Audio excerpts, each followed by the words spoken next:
Kalau korang nak beli gajah kat belakang ni, harga dia, tak masuk di akal kan, mahal kan, 120,000 ke atas kan kalau tahun-tahun 2015 ke atas ni. Tapi korang nak kereta besar, nak yang boleh bawa anak ramai kan, jangan risau, saya kan ada.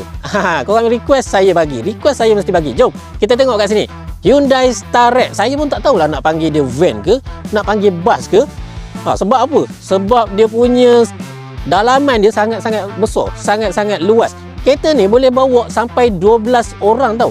Kalau korang sumbat-sumbat, kalau korang buat macam iklan tim Milo tu, saya rasa 15 orang pun boleh sumbat. Terpulang kat korang lah kan.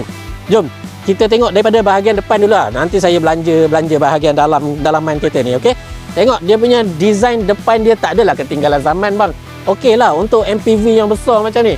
Yang ni Hyundai Starex tahun 2017, bernadikan enjin 2.5 diesel. Dia pakai diesel tau. So kalau pakai diesel, dia punya power tu jangan cakap lah, memang cukup power. Jom kita belanja bahagian dalaman untuk Hyundai Starex. Dia datang dengan seat, leather seat.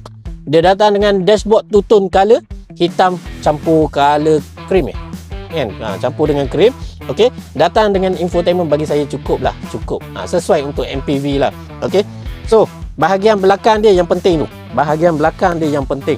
Korang tengoklah betapa luasnya. Dia ada dua pintu, kiri dan kanan, sliding door. Kemudian bahagian belakang ni kalau korang kira 1, 2, 3, 4, 5, 6, 7. Tapi kalau korang nak lebih lagi, ini boleh buka, tengah ni boleh buka, sini boleh buka, boleh duduk. Boleh dikatakan kalau korang beli van ni, boleh bawa satu grup player bola. Satu kumpulan player bola cukup, no? Kos seorang, player 11 orang.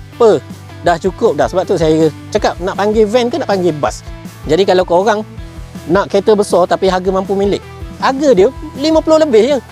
Gila murah. So kalau berminat, roger saya. Bye bye. Assalamualaikum.